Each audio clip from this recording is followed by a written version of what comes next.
आज की लिस्ट में पहले नंबर पे आती है बॉलीवुड की पहली सुपरस्टार मधुबाला, जिन्होंने अपनी एक्टिंग से बॉलीवुड को नया दौर दिखाया था। इनकी मृत्यु सिर्फ 36 वर्ष की आयु में हो गई थी। इस लिस्ट में अगला नंबर आता है फारूक शेख का, जो कि अपने ज़माने के काफ़ी टैलेंटेड एक्टर हुआ करते थे। इन्होंने तरह तरह के रोल किए हैं। इनकी मृत्यु सिर्फ 65 वर्ष की आयु में हो गई थी। इस लिस्ट में अगला नंबर आता है पहली super hot actress Parveen Babi का, जो कि अपने दौर की सबसे बोल्ड एक्ट्रेस हुआ करती थी। इनकी मृत्यु सिर्फ 55 वर्ष की आयु में हो गई थी। ये पागल हो गई थी। इस लिस्ट में अगला नंबर आता है फिरोज खान का, जिन्होंने एक्टर से लेकर विलन हर तरह के रोल निभाए हैं। ये एक बेहतरीन कलाकार थे। इनकी मृत्यु 65 वर्ष की आयु में हुई थी। इस लिस्ट में अगला नंबर आता है ओम पुरी जी का, जो कि एक बहुत ही टैलेंटेड एक्टर थे। इन्होंने टीवी से लेकर सिनेमा में हर तरह के रोल निभाए हैं। इनकी मृत्यु 66 वर्ष की आयु में हुई थी। इस लिस्ट में अगला नंबर आता है सिद्धार्थ शुक्ला का, जो कि टीवी की एक जानी मानी हस्ती थी। इन्होंने बहुत अच्छी टीवी सीरियल किए हैं। इनकी मृत्यु सिर्फ 40 वर्ष की आयु में हार्ट अटैक के कारण हुई थी। इस लिस्ट में अगला नंबर आता है जिया खान का, जो कि बॉलीवुड की एक उभरती हुई कलाकार थी और काफ़ी अच्छी एक्ट्रेस थी। इनकी मृत्यु सिर्फ 25 वर्ष की आयु में सुसाइड के कारण हो गई थी। इस लिस्ट में अगला नंबर आता है सुरेखा सिकरी जी का, जो कि टीवी की काफ़ी अच्छी एक्ट्रेस हुआ करती थी। इन्होंने तरह तरह के रोल किए हैं। इनकी मृत्यु 76 वर्ष की आयु में हार्ट अटैक के कारण हुई थी। इस लिस्ट में अगला नंबर आता है सुनील दत्त का, जो कि अपने दौर के काफ़ी बेहतरीन कलाकार हुआ करते थे। इनकी मृत्यु भी काफ़ी कम एज में हो गई थी। उस समय ये सिर्फ 75 वर्ष के थे। इस लिस्ट में अगला नंबर आता है सत्येन कप्पू का, जो कि काफ़ी अच्छे कलाकार थे और तरह तरह के रोल करते रहते थे। इनकी मृत्यु भी सिर्फ 76 वर्ष की आयु में हो गई थी और उस समय ये कुछ ऐसे दिखते थे। इस लिस्ट में अगला नंबर आता है राजू श्रीवास्तव का, जो कि बॉलीवुड के काफ़ी अच्छे कॉमेडियन थे। इन्होंने फिल्मों में भी अच्छे रोल किए हैं। इनकी मृत्यु सिर्फ 48 वर्ष की आयु में हो गई थी।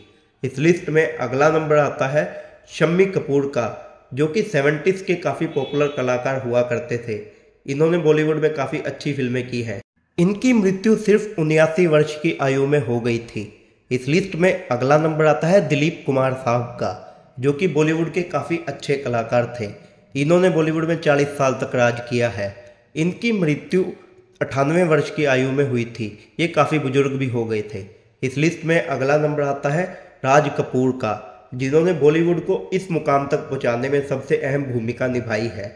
इनकी मृत्यु 63 वर्ष की आयु में हुई थी।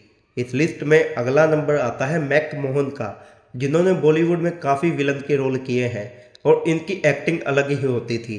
इनकी मृत्यु 72 वर्ष की आयु में हुई थी। इस लिस्ट में अगला नंबर आता है नरगिस दत्त का, जो कि काफ़ी उम्दा कलाकार हुआ करती थी। इन्होंने भी बॉलीवुड में काफ़ी अच्छी फिल्में की हैं। इनकी मृत्यु 51 वर्ष की आयु में हुई थी। इस लिस्ट में अगला नंबर आता है कॉमेडियन जॉनी वॉकर का, जो कि पुराने ज़माने में सबसे मशहूर कॉमेडियन हुआ करते थे। इनकी मृत्यु 78 वर्ष की आयु में हुई थी और उस समय कुछ ऐसे दिखते थे।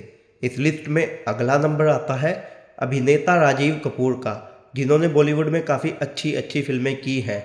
इनकी मृत्यु 58 वर्ष की आयु में हो गई थी और उस समय कुछ ऐसे दिखते थे। इस लिस्ट में अगला नंबर आता है साउथ के सुपरस्टार पुनीत राजकुमार का, जिन्होंने बहुत अच्छी फिल्में की हैं साउथ इंडस्ट्री में। इनकी मृत्यु सिर्फ 46 वर्ष की आयु में हो गई थी। इस लिस्ट में अगला नंबर आता है एक्टर इफ्तेखार का, जिन्होंने बॉलीवुड में काफ़ी अलग अलग तरह के रोल निभाए हैं। इनकी मृत्यु सिर्फ 78 वर्ष की आयु में हो गई थी और उस समय ये कुछ ऐसे दिखते थे। इस लिस्ट में अगला नंबर आता है एक और टैलेंटेड एक्टर विनोद मेहरा का, जिन्होंने बॉलीवुड में काफ़ी अच्छी फिल्में की हैं जो पारिवारिक होती थी। इनकी मृत्यु सिर्फ 45 वर्ष की आयु में हो गई थी। इस लिस्ट में एक और नंबर आता है स्मिता पाटिल का, जो कि काफ़ी अच्छी एक्ट्रेस हुआ करती थी।